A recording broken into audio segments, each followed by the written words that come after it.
How do you speak to folks who look at this and say, I don't trust that this is going to hang in for the long term? Sure, and that's completely understandable. That's where so many of us started, right? Because we really have to peel back the layers and try to understand how our current system works and what actually backs up the U.S. dollar. You know, right now there's this coordinated attack against the industry at large. It's being painted as a threat. Of course, the government has its solution, this Fed now, eventually the CBDC, and some people are saying it's a threat to the dollar, but it's not. What people really need to realize is Bitcoin is a form of property.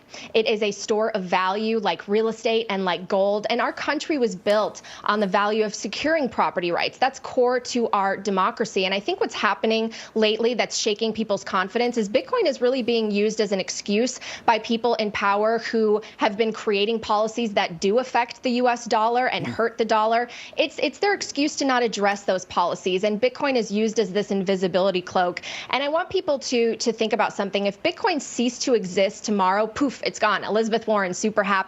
The U.S. dollar is still headed in the same direction. Every fiat currency has failed. We are in a debt-based system because we continue to go further and further into debt.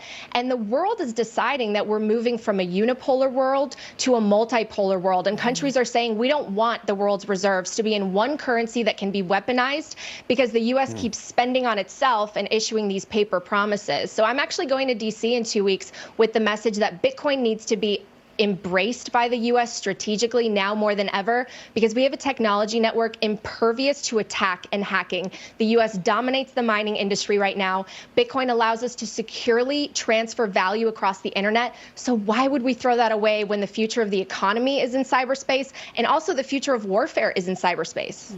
Those are all excellent.